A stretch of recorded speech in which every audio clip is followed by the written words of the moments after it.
Muito bem, vamos lá.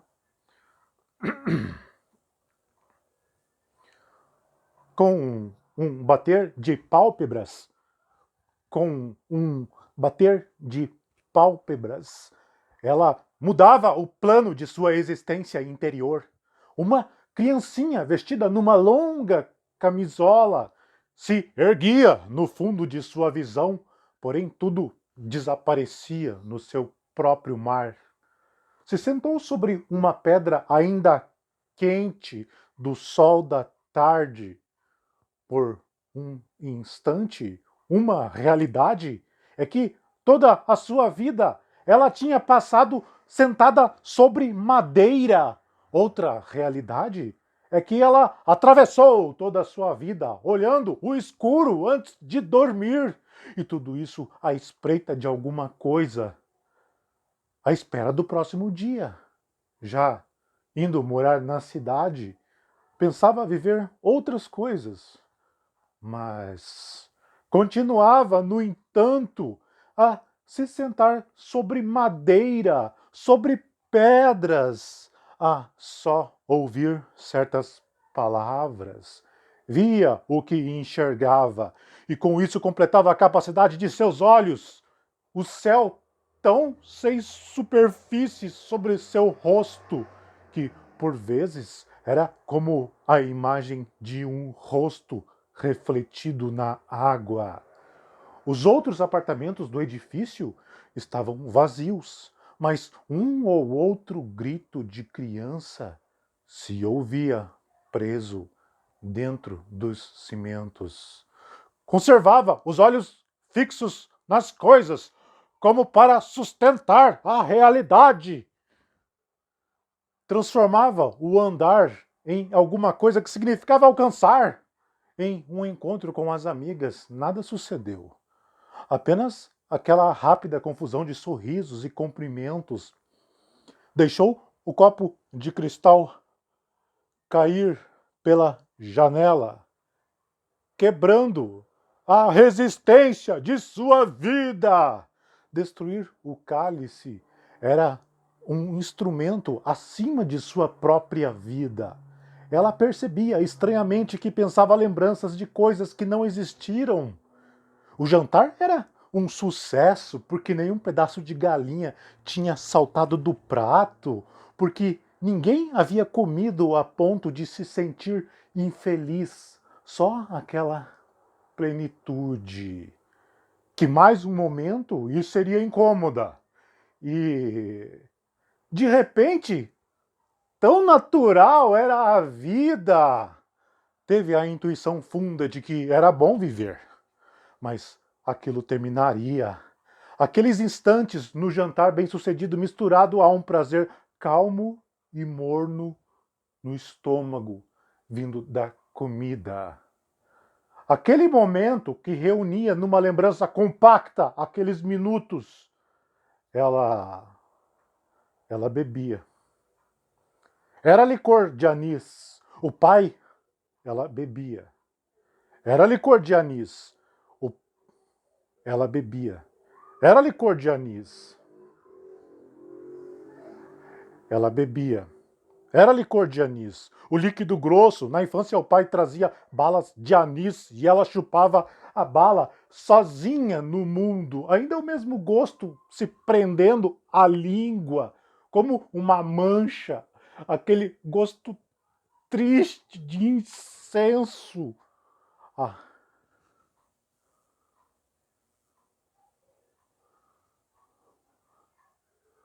a tristeza da memória. A tristeza da memória a um tempo selvagem e domesticado. Bebeu o licor, procurando de novo pensar na infância e. Era isso! Anis roxo como lembrança. Ela queria fixar o anis como se olha um objeto parado, mas como. Ela queria fixar o anis como se olha um objeto parado.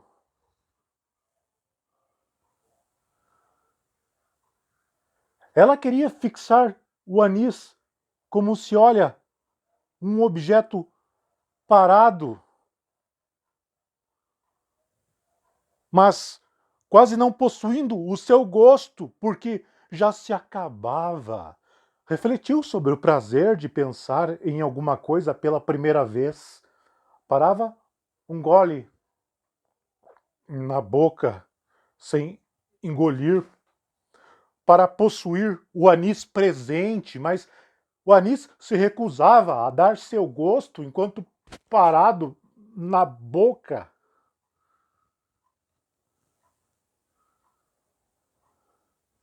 Mas ele se recusava a dar seu gosto enquanto parado. Mas ele se recusava a dar seu gosto enquanto parado na boca. Mas ele se recusava a dar seu gosto enquanto parado na boca. O álcool amortecendo e amornando sua boca. Vencida, engolia.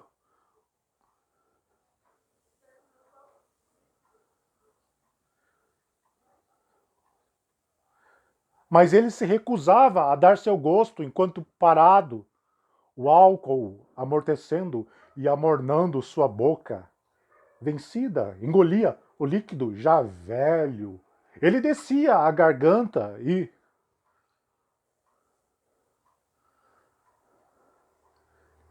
ele descia pela garganta e, numa surpresa, ela notava que aquilo tinha sido anis durante um segundo enquanto engolia. Lhe parecia que jamais se estava sentindo o gosto de anis, mas que já se, mas que já se tinha sentido. Mas que já se tinha sentido. Nunca no presente, gosto de anis era só a lembrança do seu gosto. Depois que acontecia, se ficava pensando a respeito, e esse pensamento a respeito era o gosto de anis.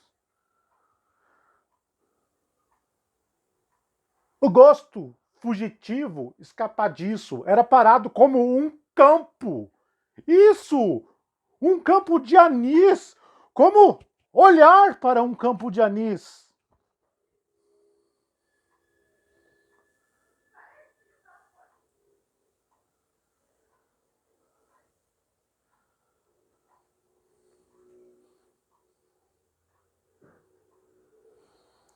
Anis, pensava ela distraída. Recomeçou a viver do fato de estar sentada numa poltrona. Olhava quase aterrorizada o além de uma cadeira. Depois sentiu uma pálida parada da vida. Uma pálida parada da vida. Viu a si mesma sentada na poltrona, o corpo fechado dentro de si próprio.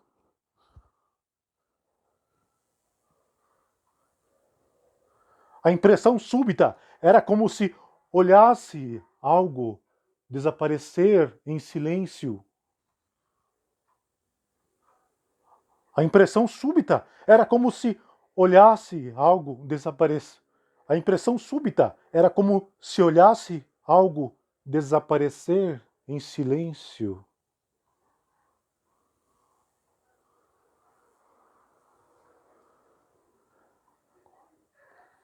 Agora lhe pareceu que sua vida era algo assim imóvel e leve ao redor dela mesma.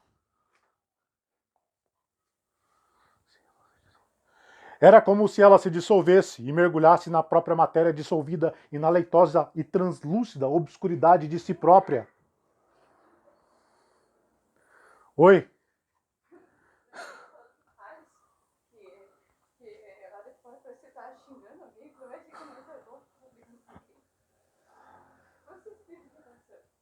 Eu tô gravando vídeo, só isso. Não, tô gravando ainda.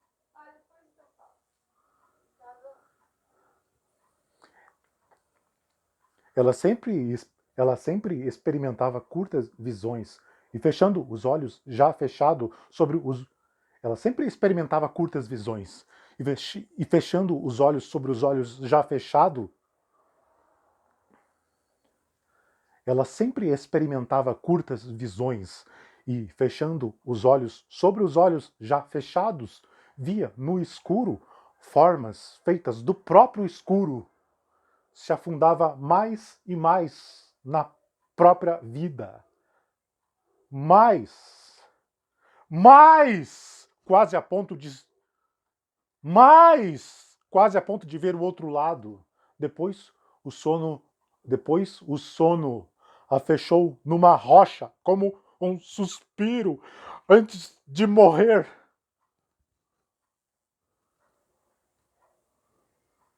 Nada mais podia ver através do sono, e se sonhasse, jamais saberia. Com a necessidade de cumprir os pequenos deveres, atravessava o dia e havia a espera. Ela se ligava a algo que misteriosamente, ela se ligava a algo que misteriosamente era ligado através da distância. Se a custou a se habituar com o novo apartamento. Se enxugar com a toalha nunca inteiramente seca no banheiro, onde se atulhava tudo o que não se podia mostrar na sala. Quanto mais vivia, mais acumulava coisas inúteis das quais não poderia se desfazer sem dor. Depois do banho, depois do banho, fechava as janelas, trancava a porta de entrada e saía com a bolsa na mão. Antes de fechar a porta, parava um instante e espiava a casa já adormecida e imersa em morna escuridão. Saía à rua, andava lentamente, a sensação de que fulgurava ardente. Era um duro inseto, um escaravelho, voava em linhas súbitas, batia de encontro às vidraças, cantando com estridência. De repente, era de tal modo a única verdade que as pessoas se preparavam, se enfeitavam, se vestiam, se preparavam, se enfeitavam, se vestiam bem para saírem para a rua e se entrecruzarem luminosas e se apagarem de novo em casa. Na rua, ela poderia ser descoberta pelo olhar de alguém, a secreta união, a secreta união que sentia com as pessoas até que as conhecesse intimamente. E realmente, algumas pessoas a olhavam, muitas vezes com mais de um momento de atenção, como se a pessoa soubesse alguma coisa dela, como se ela fosse ter um grande destino, ou alguém inesperadamente entendia sua substância mais silenciosa, ou alguém inesperadamente entendia suas ou alguém inesperadamente entendia sua substância mais silenciosa. Esta era uma intuição que não tinha duração dentro dos instantes. Fazia alguma coisa como pela primeira vez, um secreto modo de afastar um fio de cabelo, certo olhar controlado a uma vitrine. Sua vida se fechava em torno dela como única vida. Mas, mesmo que ninguém a olhasse nas ruas e ela as percorresse indissolúvel, mesmo que seus gestos ao tomar o ônibus se dividissem em várias etapas, tudo isso seria um prelúdio suportável porque. Por quê? No fundo, não era porque ia ver Vicente, porém muito mais leve, mais curto, mais tolo, porque ia a algum lugar, um puro impulso para a frente, como se inclinar na ponte, como despertar sem nenhuma, como despertar sem nenhuma sensação e devagar se recordar de um pouco de fome misturado ao cheiro de café com leite e sol e as roupas na cadeira. Quando alcançava o apartamento de Vicente, por um instante lhe parecia que ela se dirigia através de si mesma para alguma coisa não existente. Os dois então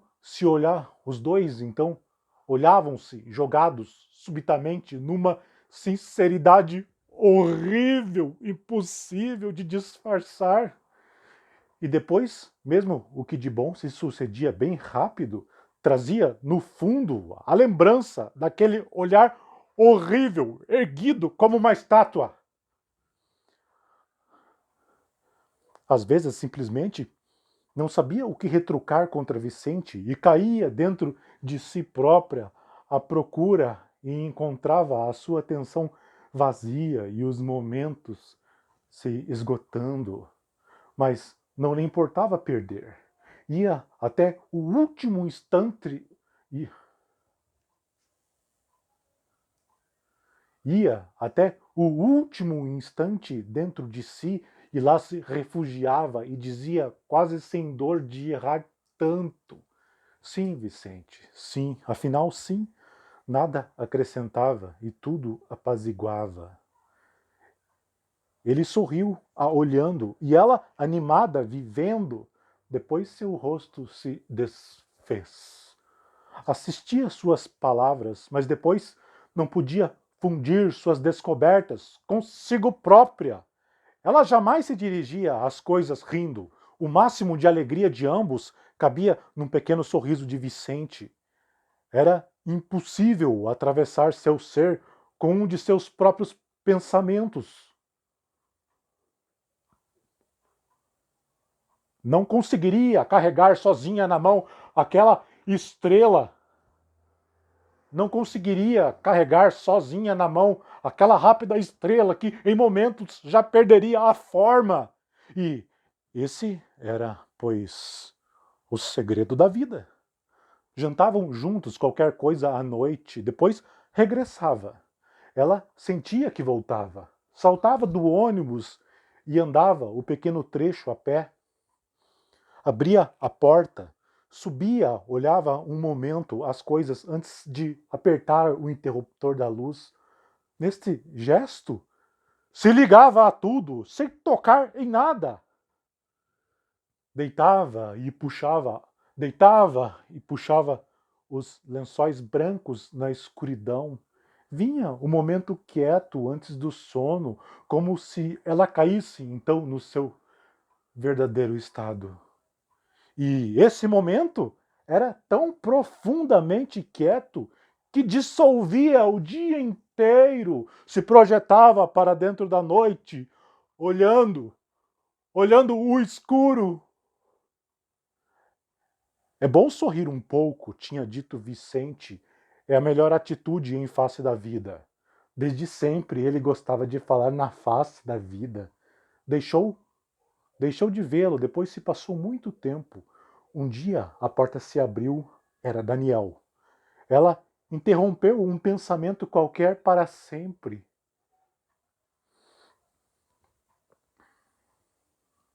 Durante minutos longos e ocos, o quarto parecia vazio, a casa silenciosa, cheia de vento. Aquele fato novo, novo, como um objeto novo. Talvez quando ela envelhecesse pensaria nisso, servindo chá forte demais em xícaras quebradas. Seus lábios se uniam numa horrível expressão. Ele de... Ela desviava o rosto. Ela desviava o rosto depressa na visão de uma coisa inanimada. Ela desviava o rosto depressa na visão de alguma coisa inanimada.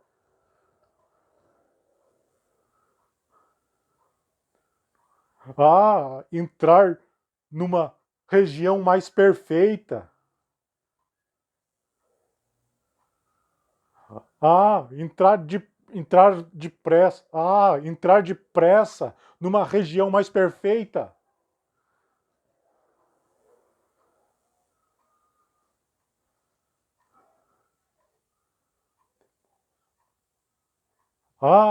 Entrar depressa numa região perfeita.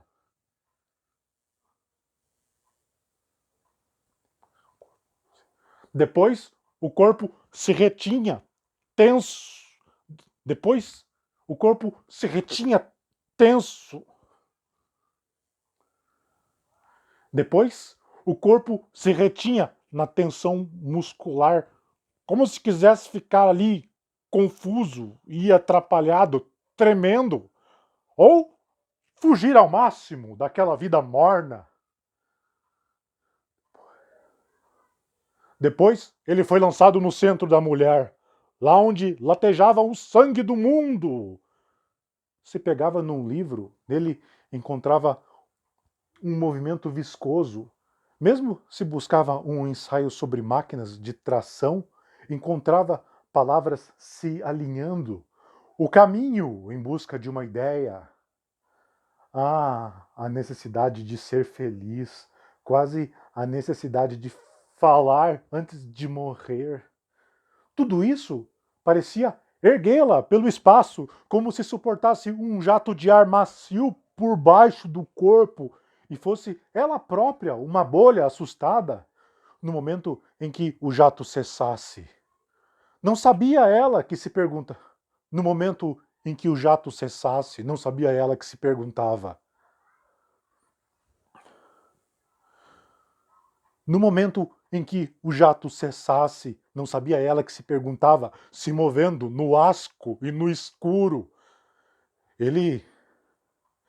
Ela cairia em quê? Ela cairia em quê? Subitamente andando depressa depois da queda, se dirigindo sem perda de tempo para compensar a vida perdida. Se dirigindo viva para onde? Para consigo mesma, porque não precisava de mais nada. Livrar-se da maternidade, da vida, pousar dura e fechada, como uma pedra violenta. Só da primeira vez gostou realmente do mar. Depois caminhava pela praia, se obrigando a se sentir emocionada. Só raras vezes ela gostava de novo do mar tão fortemente que isso se tornava uma lembrança. Ela permanecia sozinha na cidade, em outra época, passava a viver a realidade do apartamento solitário e com o vazio dela própria, porque ela permanecia sozinha na cidade. Em outra época, passava a viver a realidade do apartamento solitário e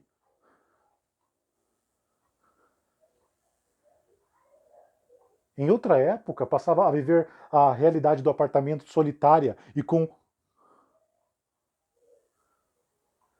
em outra época Em outra época, passava a viver a realidade do apartamento solitário e com o vazio dela própria, porque seus movimentos estreitos eram pouco para encher os cômodos. Nessa manhã, se preparou, arrumou as malas para ir morar com as primas. Ela pensava de como ela pensava de como as lembranças tinham estranheza e pouca familiaridade com o que ela agora se precipita. Ela pensava de como às vezes as lembranças tinham estranheza e pouca familiaridade e como ela agora se precipitava em alguma coisa tão nova como um novo corpo. Com o secreto horror, se via cada vez mais parecida com a sua mãe. Em breve, ela veria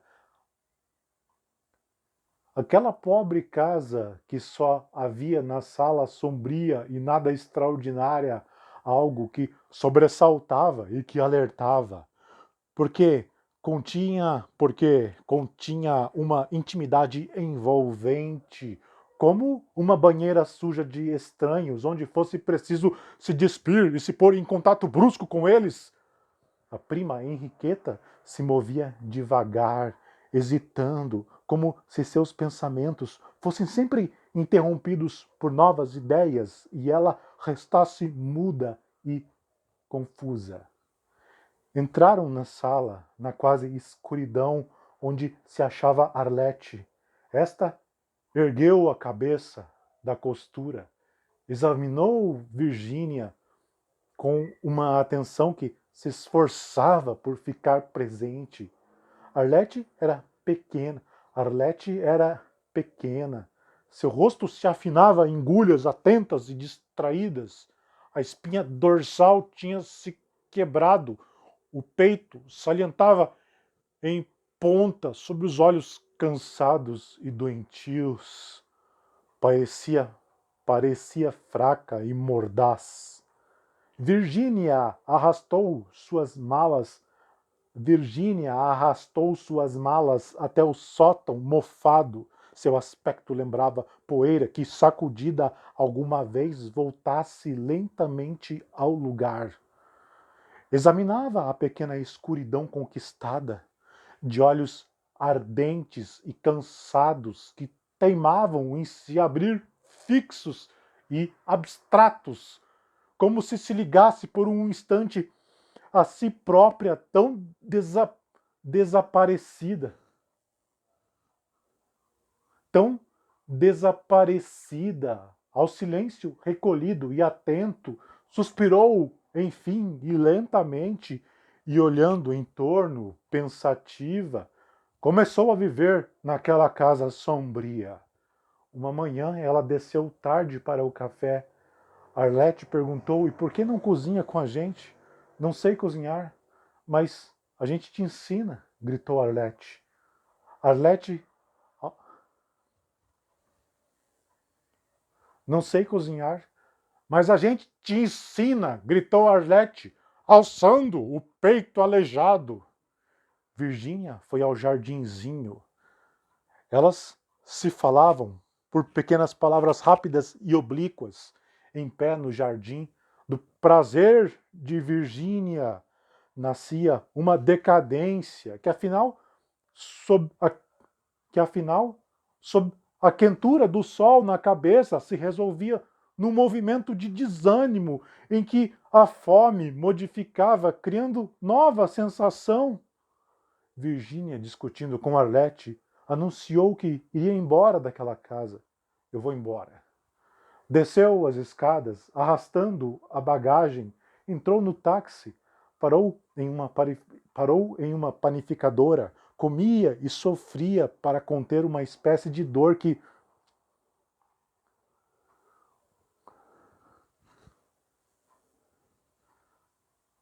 comia e sofria para conter uma espécie de dor que lhe subia do corpo até a garganta.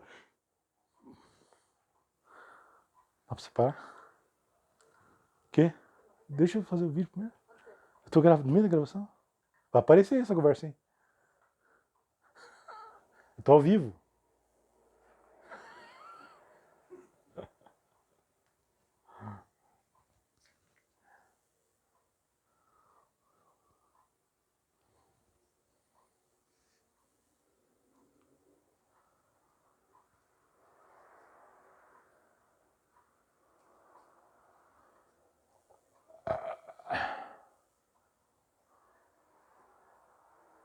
Comia e sofria para conter uma espécie de dor que lhe subia do corpo até a garganta e que ela disfarçava com um sorriso.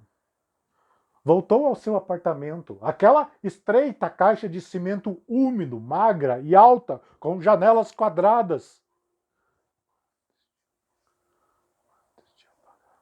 Antes de apagar um cigarro, pensava se devia.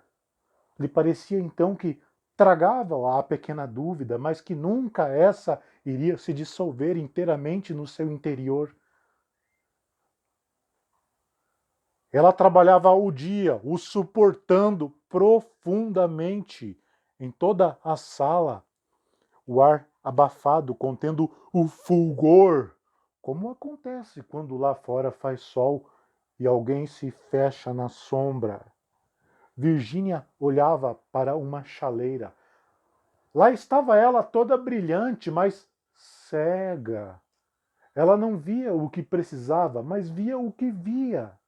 Querendo se expulsar de uma daquelas profundas meditações em que às vezes caía, lhe parecia que devia parar agora diante das lhe parecia que devia parar agora diante da chaleira e se resolver, talvez sobre o que a despertava longínquamente era, na maioria dos casos, a inutilidade de sua lucidez.